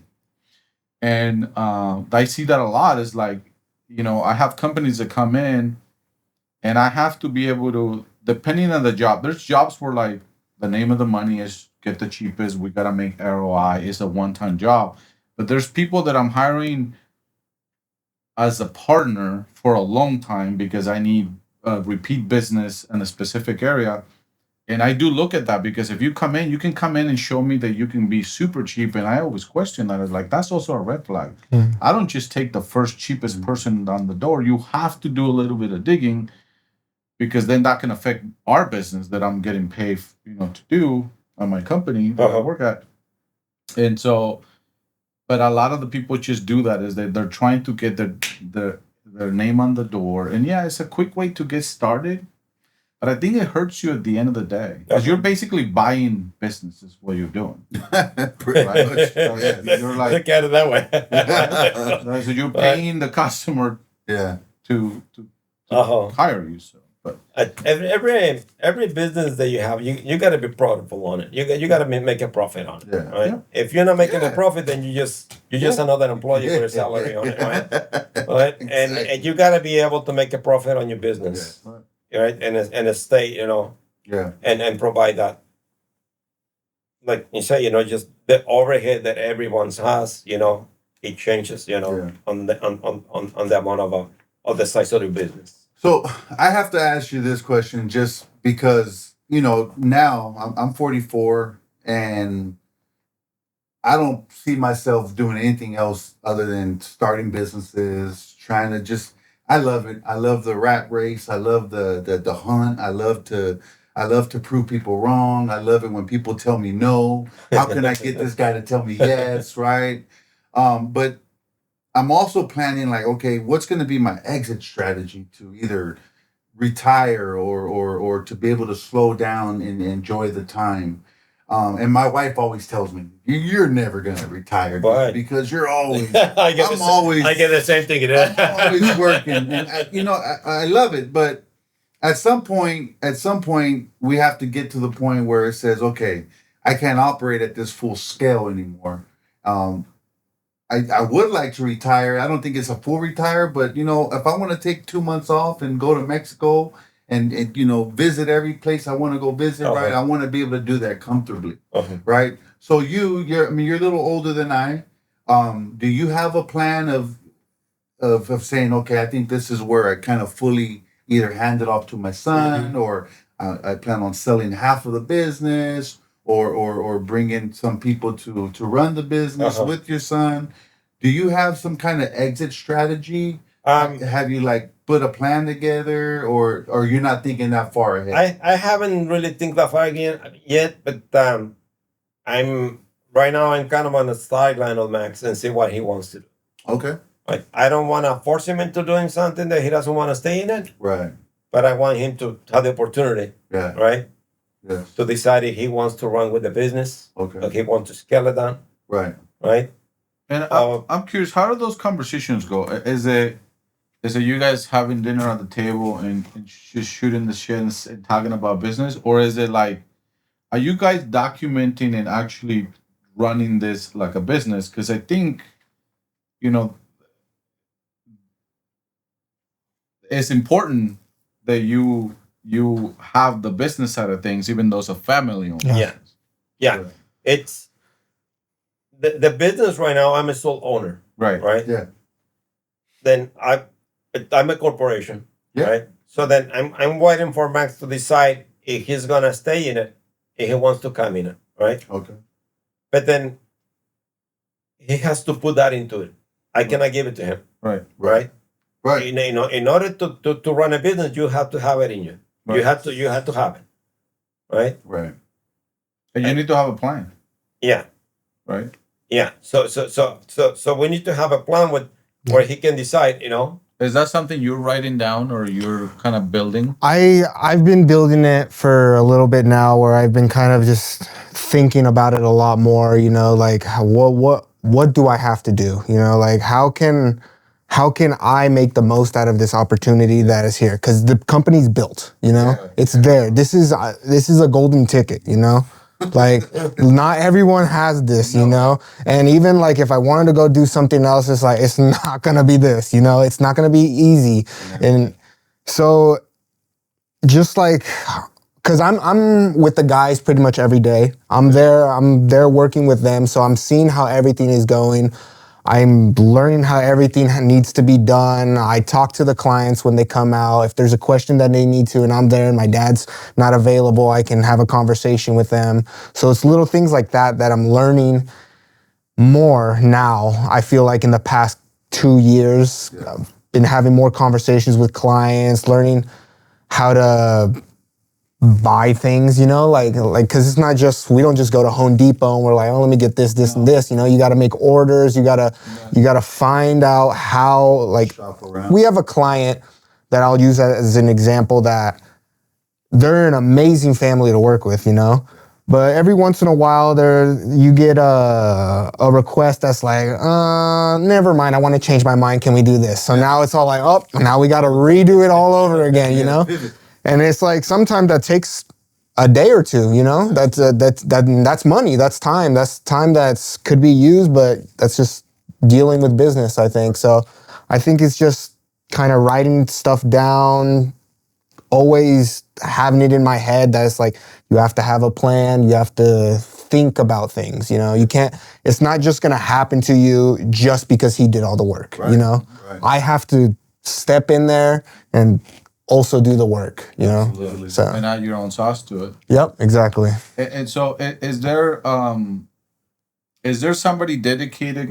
Or it sounds like not. Because it sounds like all the businesses choose word of mouth. But is the plan in the future or currently to have somebody dedicated to do sales? Because if I seen something, I've been lucky enough to sit and see, firsthand what this man has built, and if I've learned something in the last 8 years, is sell, or there's nothing before a sell. Like I've seen him grow his business really quickly, and to be honest, is a lot of the stuff that his business do, other businesses do well as well. Like a lot of people hire good people and they do good quality work, which they do. But that doesn't scale you to the speed that he's been able to scale. That I've been able to see both his companies has been sales. Sales. I mean, this guy is selling faster than people can do the work. And forcing his team around him to build. And so that's why I asked that question, because if there's not something in place, like, is that something you're thinking about, something that you're educating yourself about? That is something I've been thinking about a lot, because it's like without having the communication skills to talk to people about what they want to do and how to sell yourself, like how we were talking about, because it's me that I'm selling. It's me and the company, and that's something that I've been learning a lot from him, because I see the way he talks to the customers. Every time he walks through a house, he will find something else. We will walk through a yard. He'll be like, "Oh, look at this right here. This is another job right here." And I'm like, I didn't even see that. So it's opening your eyes to seeing the possibilities of all the work that's out there, because there's so much work. Yeah. What? I'll ask you, because no offense to anybody. No Nintendo. This is the best salesperson I've ever met. No. So that's why I'm asking. I appreciate that, bro. Thank you. So if somebody is in his shoes, or somebody wants to get into sales, what is one piece of advice you give them? It's all about energy. Energy, bro. Tell them. Energy. Your sales, the one thing that I've learned, and the one thing is how you present yourself. How do you walk into the room? The energy you give them, confidence. If you walk into a room and you don't have the confidence, people are going to pick that up and they're not going to give you the time, right? But if you have energy and you have the confidence and you know what you're talking about, right, it's going to sell itself. How you make the people feel with your interaction is the most important thing, right? I've been in rooms where I've seen a guy walk in with his hands in his pocket, very insecure with his head down. Get away. But you come in there, hand up, making eye contact, firm grip, right? You're smiling, you're talking to them, you're making eye contact with them, you're making them feel good. People, especially people, adults, we want to feel the confidence. You gotta extract energy. Would you agree? I definitely 100%. 100%. That's that's what it is. It's just once you come out to a potential client, is the first impression that he perceives. Yeah, that's what is gonna get you the job. It's not. exactly. Right? That's as soon as that, right? And I could tell you from being, again, my job is mostly being on the other side. That's 100%. Me and him have had many conversations where I'm like, I just talked to this guy. This guy could have gotten a huge job for me. Yeah. And we actually had somebody that came to my house. I give him an opportunity to bid a $400,000 job. Oh, Just some random guy in my house is taking care of some stuff for me.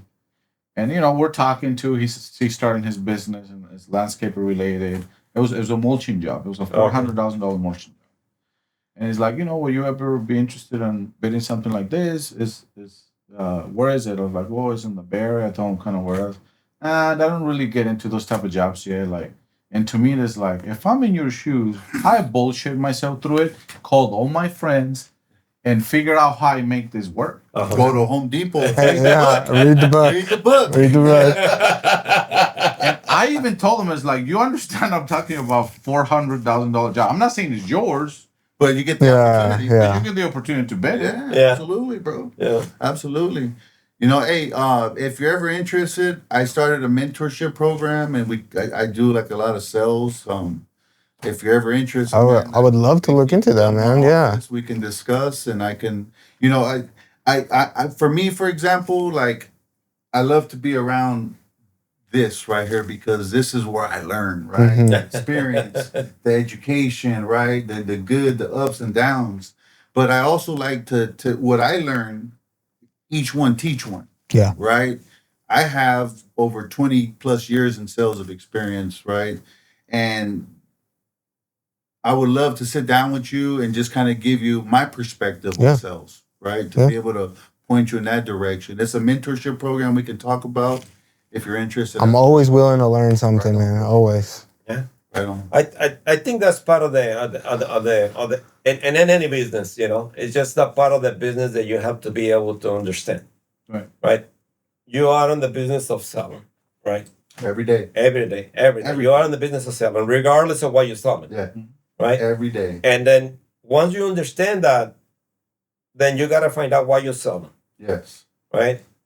And if you understand the business of selling and what you're selling is what you like to do and that's what you love to do, then there's not a problem. Yes. Right? Then you can find a job anywhere. You can find a business opportunity everywhere. But you got to understand, that that's the part that you want to do. Yeah. Right? Once you understand it, then, it's like this guy that you just mentioned, right? Yeah. I mean, he doesn't understand that part of the business. Right? And a lot of times it's like people get scared on a job like that. Right. Right? And that's more likely what happened. And that's what jobs, and it's you know probably what he makes happens in is 3 years. a lot of times it's like you say, well, this is a $400,000, and then he goes like, how am I gonna pay for it, or how are they gonna pay me, or when they're gonna pay me? Yes. Right? Yes. And they don't even ask, Yeah. right?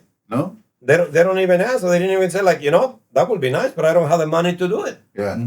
How can we make it work? Let's figure it Right. out one way or another. And that's part of that thing that like sometimes like if you don't ask, you don't get an answer. Yeah. But also you just have to push through. It's like your story with you saying you knew how to do it. You then went and got the book. It's the same thing. Simply. The number one thing that I like kind of connect the dots to, like, whether if you own a business and it's just you or you with someone or you have 100 employees, the one thing that I learned is most people in business who are successful, they have initiative. We have initiative. Like we're not waiting for someone to tell us what to do, right? We go out there and figure it out. Even if we fail 100 times, right? Right. Eventually, 101 is gonna work. That's the one. Right. And not being discouraged when you fail. Right. Now that would be the first thing I would tell you is you're gonna fail. Yeah. Right. Don't compare yourself to your dad because you're not your dad. Yeah. Right. And that's what I tell my son. You're not me. And that's one hard pill for me to swallow. Is I wish my son was like me. Yeah. But the bottom line is we come from different worlds, different backgrounds, different everything. We look at the world from different lenses. Yeah. So be prepared to fail because it's part of business, right? But the number one thing you must understand, I'm going to reiterate what your dad said, is sales, bro. I talked to so many companies, right? Like one guy, for example, couple of guys I started mentoring. Mm-hmm. He's like, man, so January, February, and March, we were so busy and the work was coming in, right? So I stopped doing sales. And then April, May, June, July, the phone stopped ringing. I was like, well, why do you think they stopped ringing, bro? Sales is not a Monday, Wednesday, Sunday thing. Mm-hmm. Sales is a 24/7 everyday thing. Sales should never stop. Sales should be your Bible. It should be your bloodline.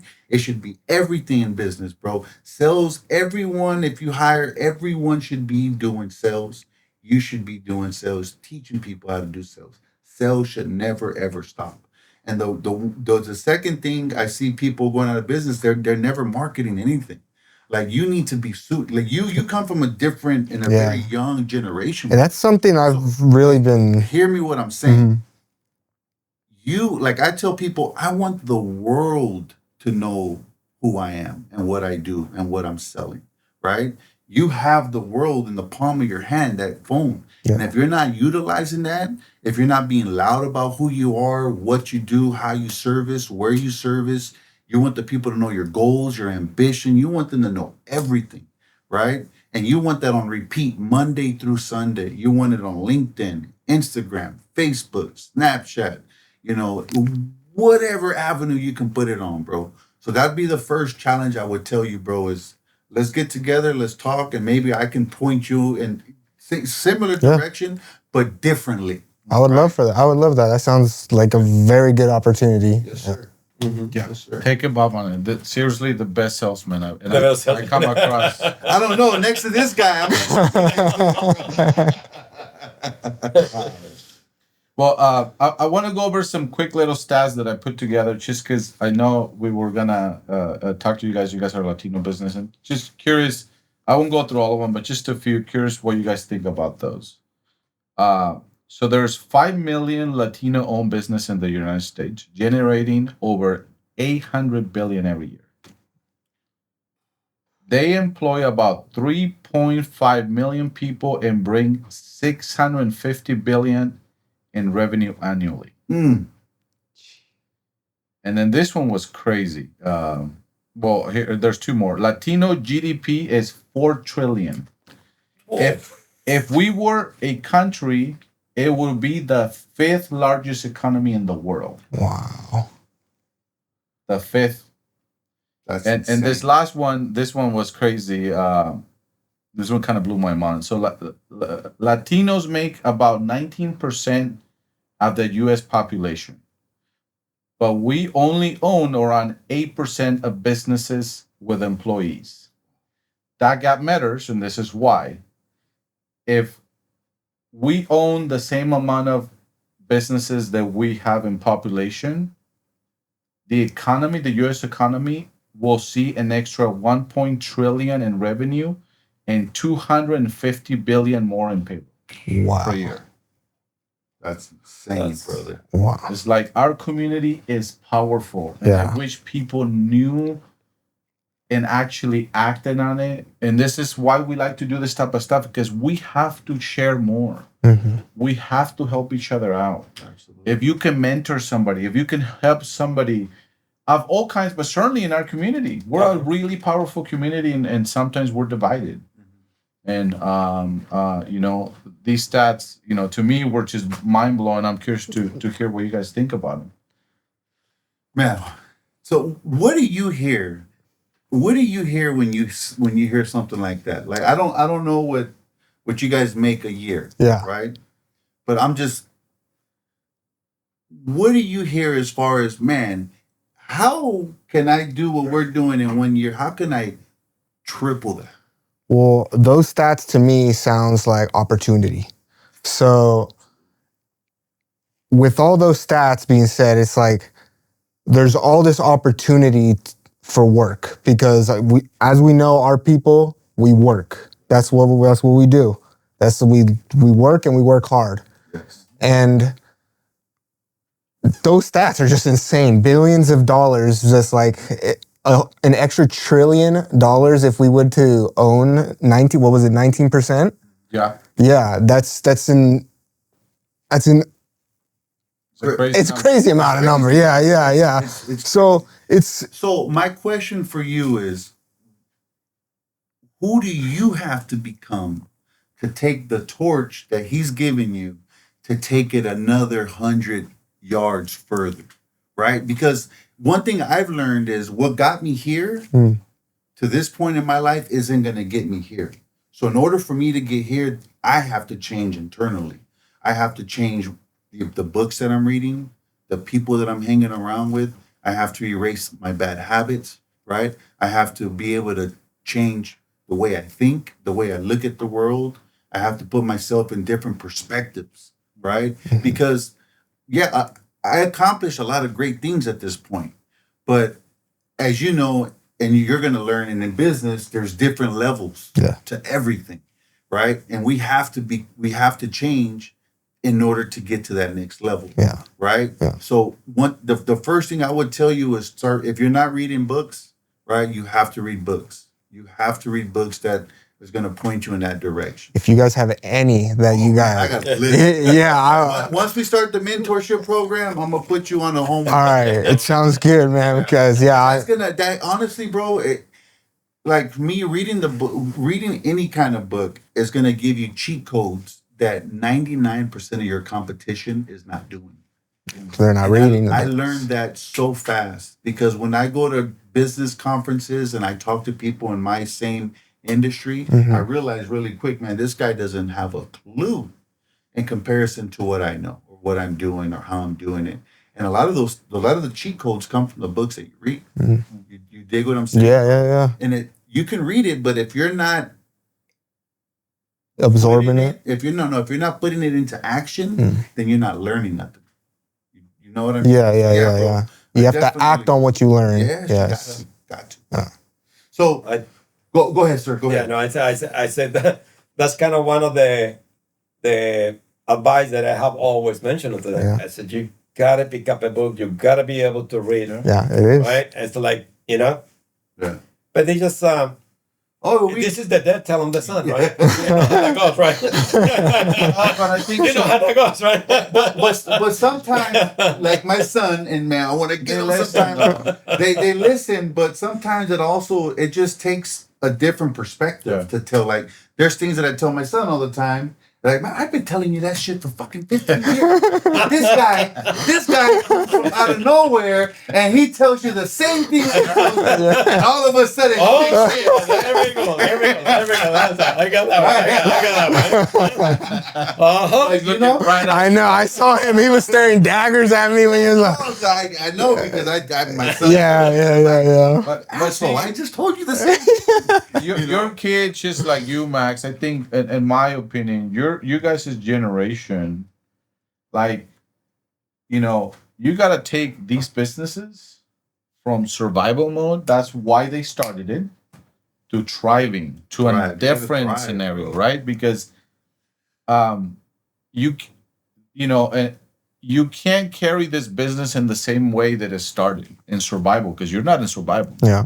And so you guys really have a big responsibility in these situations where you get to be in a position where you can take a business. Like you said, it is a privilege. And I think just keep that in mind. 100%. You know, the one thing, the other thing that I learned right away is I want to be different, right? Because there's a thousand landscapers. You know, we do the same thing. Yeah. Right? At the end of the day. Yeah. But how can I be different? And that's what you have to start really getting that game plan. Like, okay, we've been doing this for 20 years. Not that it's bad, but what can we do right now differently? How can we look different? Right? What can I sell differently? Right? What can I incorporate differently? And that's the ticket right there, bro. You have to do a lot of homework to really start engaging. How can we do things different so our name gets out there fast? And put attention. You gotta be studying everything that's happening from the customer to the employee to the person you buy the supplies from. There's things you can learn in every step for efficiencies. And again, I've been lucky enough to have a free membership. I seen this guy. Mentor right there. To be honest, I seen him do things that work and do things that don't work. Yeah. But I seen it and I'm like, okay. And maybe sometimes, which I would never say that because I've always been supportive, but maybe back and there's been a few times where I'm like, I ain't gonna work. He's fucking proved me wrong. Right? So but absorbing. I see that I do that in mindset of things, not in business. Well, I mean in business, but not my business. But I see that as like he's always looking and then making changes because I was a customer of his at some point. That's how we met, right? Yeah. So he was the biggest asshole. And so but I saw it like really good, and I was an asshole, and I could be an asshole as a customer sometimes. Made me better, I'll tell you. Only because, and to what you were saying earlier is like if you tell me something, I'm expecting that, right? If you said this is what you're gonna do and this is gonna cost me, you're gonna finish in this time, I hold you to it.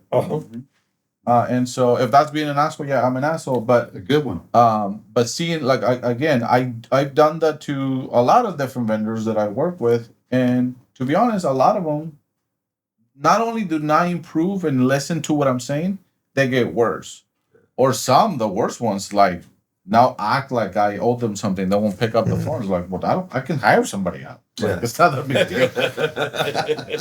And then other people like him and many other companies that I know as well, they have, listen and they're like, oh, okay, well, they don't have to agree with me, but I'm the customer and I'm paying for it. So. Yeah. Good stuff. So I think on what you were saying, it's just this new opportunity that they have of changing the way that this business was grown.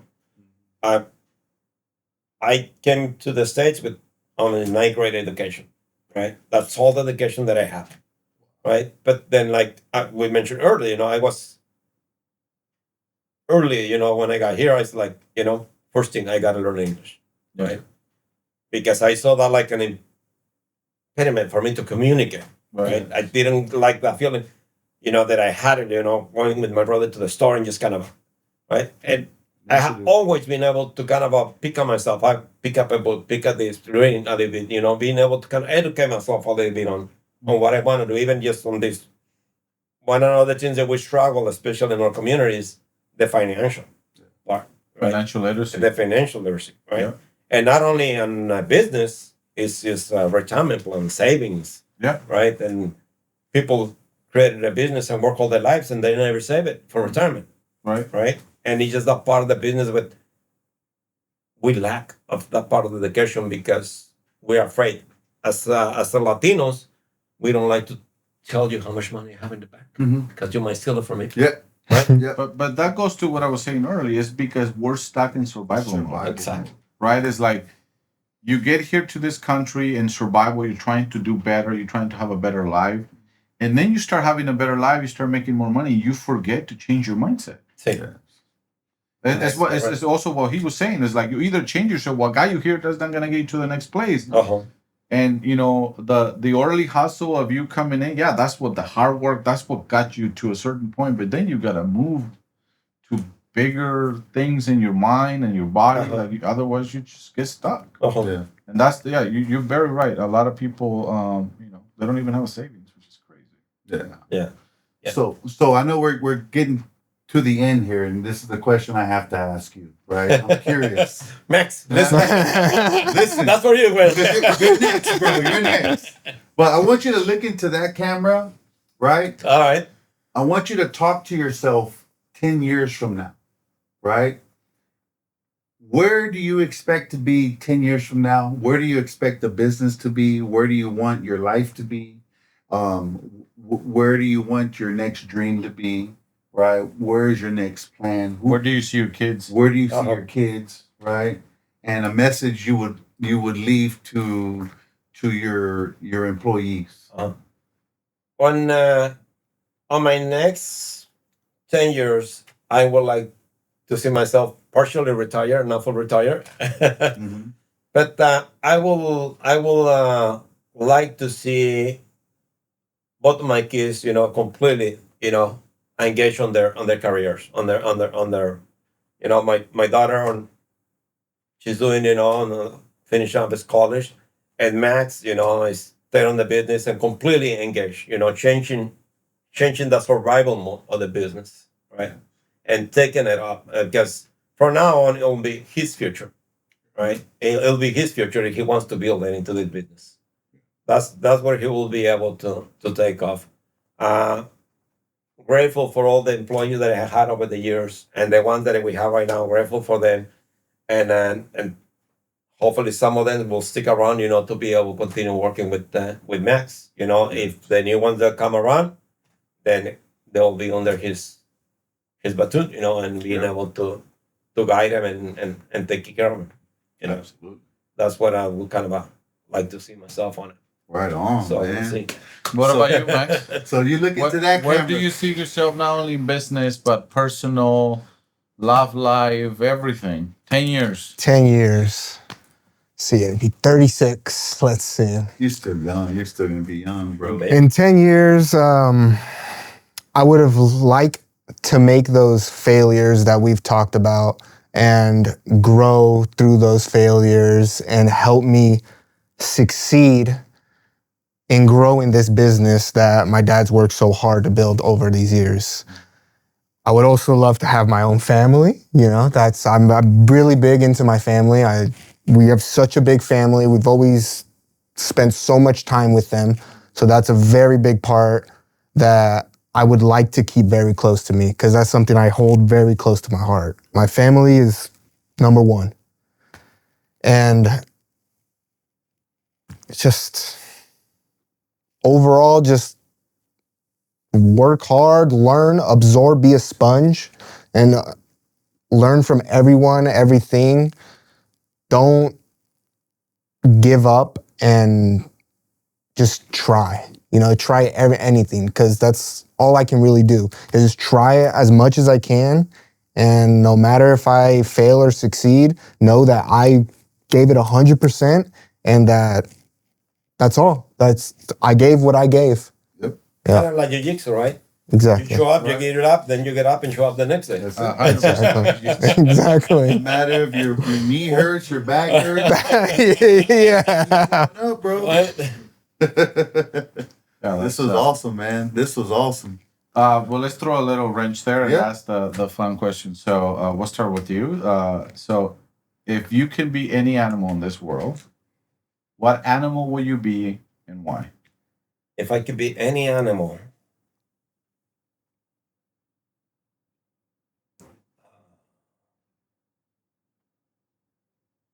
I say I would like to be an eagle.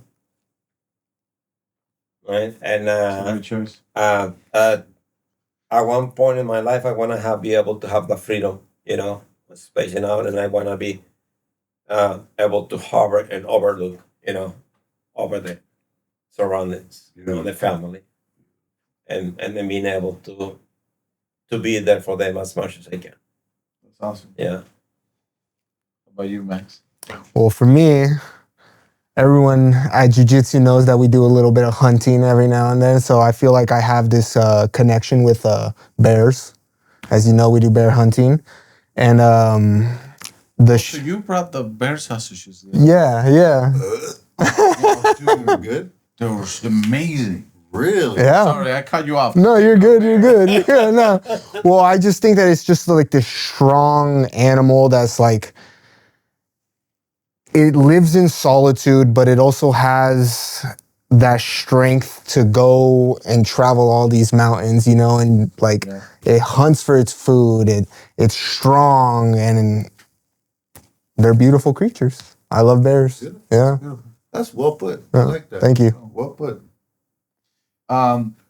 We've been talking also a lot of business and a lot of Latino businesses, and that's a question I want to ask is, if there was a stereotype that you like to break about Latinos, what stereotype would it be? I would like to break a stereotype that Latinos, we can only do certain jobs.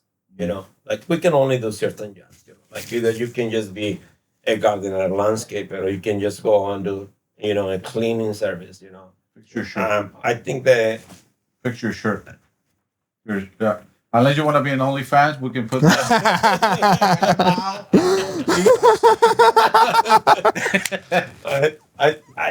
I think that as Latinos we have the opportunity to break into many barriers, into many businesses. Like him, and not only one business, you can have multiple businesses, right?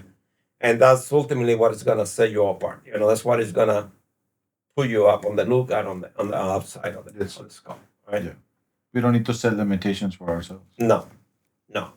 You gotta be able to take yourself and expand yourself as much as you can. Can I want to answer that question too, because there's one, bro. One message I want to get out to my people, bro, is we're hardworking. You've said it a few times, Yes. right? But we need to be smart working. Yeah. Right. And I tell people, I'm not saying like, work smarter, not harder, because sometimes, like if we were just working hard and not working smart, honestly, what I see, like, I mean, there's so many hardworking guys, but they don't put brains behind it, right? Making better decisions, right? I can't I see that explain- with safety all the time. I this, mean, I it's kind of a joke. Like Aaron, sometimes we joke when we're like, "Oh, you're doing the Mexican way," like, Yeah. "Oh, we're doing it unsafely." That's it's funny to say, but it's not funny because then you destroy your body, yeah, and then you didn't have insurance, and we all know people like that. Yeah. Are missing an eye or whatever. Like, yeah, that's not thinking smart. That's Yeah. just working hard. Yeah, you work hard until for Yeah. what? So that's one thing I've always wanted to answer that when you ask. It's like That's a great one. our culture, man, we got to work smarter too, bro, And- not just and- smarter. And it's something that comes easy to us because, to be honest, like I'm so proud of our culture, and we're hardworking. But if it's not just that we're like good at doing hard labor, is we have this ingenious way of thinking that I never really realized in Mexico because everybody was the same. But you get exposed to people and Yeah. everybody has their own thing. But you know what I'm saying? Yeah, I know exactly You what talk you're to other saying. cultures Yeah. that have their own good things, but then I'm like, wait, you don't think the way I think, because I think about, especially when it comes to how mechanic and tools and things work, like we just have a way of, we're like makers. Yeah. Our culture is, and it's something very special. And so my point to this is that requires a lot of mental capacity. And sometimes we can easily turn into the stereotypes. It's almost like a self-fulfilling prophecy. We're the workers. We're the workers. We're like, okay, but we're not just that. Mhm. That's one piece of the puzzle. I think not only, stop putting that in your mind, but being very careful what you're telling your kids. Absolutely. I'm extremely careful what I tell my kids. I don't ever wanna put some sort of wall that I'm not realizing I'm putting, because I'm telling them this is what you are or could be. But what if they want to shoot higher? So every time I have conversations with my kids, I have kids that just started high school, so we're starting to having college conversations. I'm always very careful to be like, okay, well, right now these are the things that you're interested in, and this is the skills that I see based on your personality. But I've never liked to tell them this is what you should be. You should, because like for the longest time he wanted to be an astronaut, and he still kind of wants to. Now he's been talking about a cop. Like, I don't like to say yes, you should be this or you should be this. I like to leave that open because I think you can easily create a situation where you're creating a limit. Yeah. You gotta leave that open. Absolutely. Open. Well, I think the Latino community, we have a lot of kind of skills to be able to provide, So we're always looking for something to do. Yeah. And I think probably one of the things that we have is just like, if we are in a situation where we build something or we create something, right? I was just in Mexico in June, right? And the last time that I went before June, it was 2 years ago. And so then my town is just, small town. But then I was talking to some of my friends and I said, how things are, the economy is not good, and things like that, and business and this and that, right? But then I start driving around town and I see at least 20% of growth on new businesses, right? Oh, wow. The small little pops and stuff, but Yeah. and every street that I drove, every street that I went, this little house here, the little house, everybody selling everything, another little tiendita and things like that. And I said, like, well, I thought the economy wasn't that good, Yeah. So everybody's creating a new business, right? Yeah. Yeah.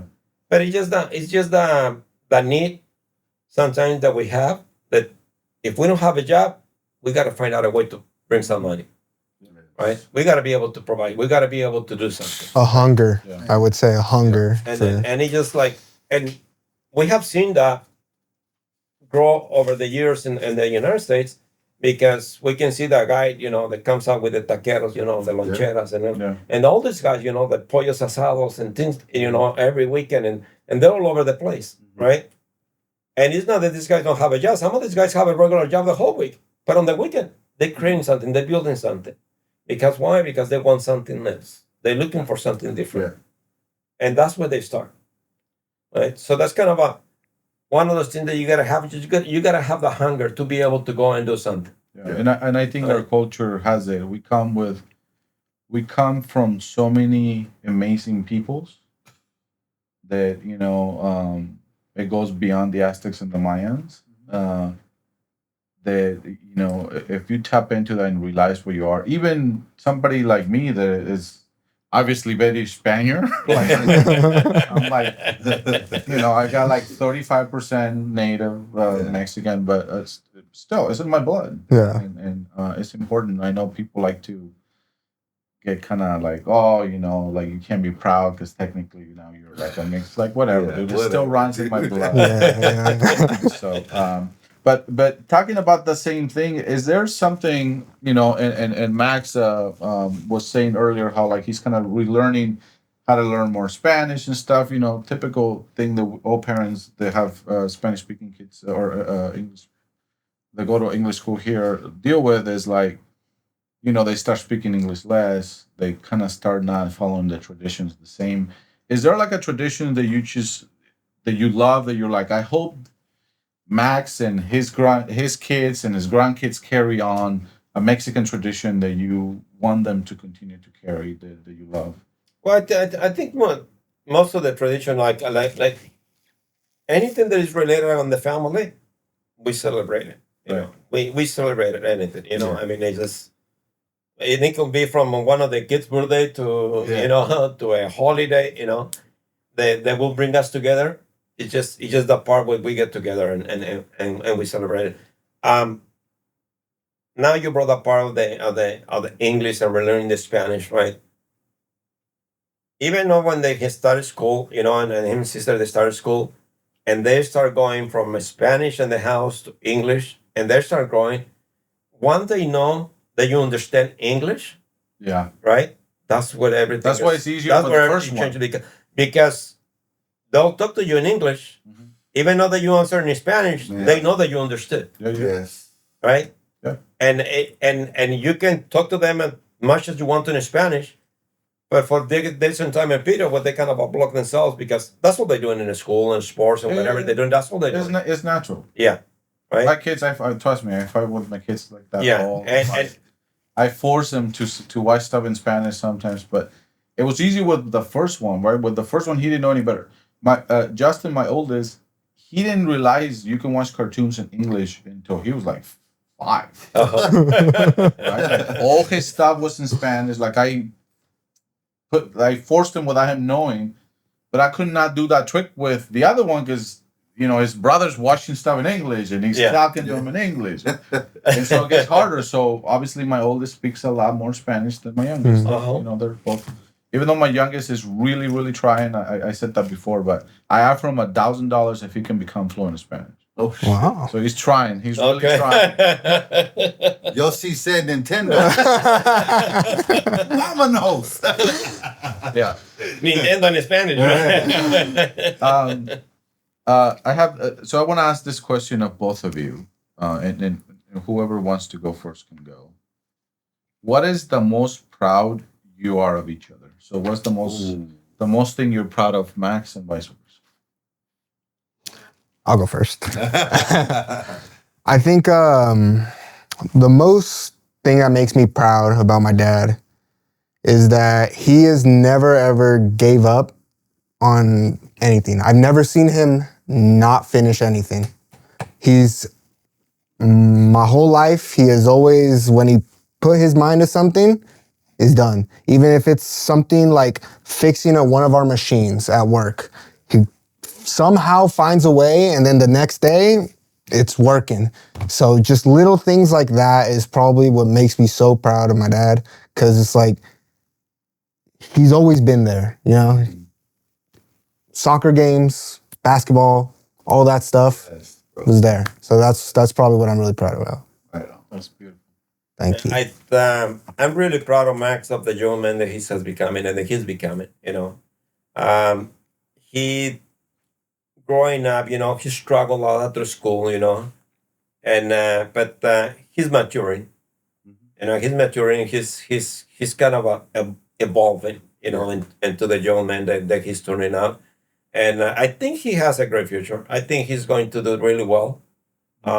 He has all the potential, in him to be able to do it and just be, it's just like you gotta reach in there and pull it out, That's right? Yeah. But it's something that his hand has to do it. Yeah. His hand has to pull it out. Why can I give it to him? No. Right? Nobody can give it to It him. comes from within. It comes with it, right? And so I'm really proud that the way that he's growing and that he's working and he's turning up. You're very lucky. Yeah. Right. Very lucky. Man, bro, yeah. Man, It's- you're blessed, man. You got any other questions? No? Go ahead. I have a few just fun ones. If you guys were, and you can both answer, or one of you, it doesn't matter.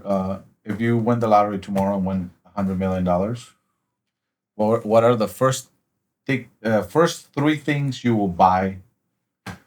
The first three things I will buy. You First, will buy. First, I will make sure I don't get a heart attack. Because other than that, I won't be able to buy anything. How much money? Yeah. If I were to have my access to that kind of money, then I'm not a big guy in having things.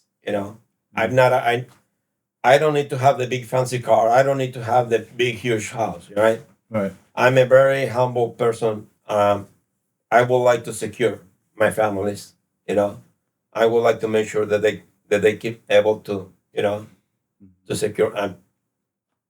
Charity is also one of the things that I will do. Just being able to do. On regards to buying material things, I will say maybe a house for each of my kids. And if possible for my family members that need it. That's Extended.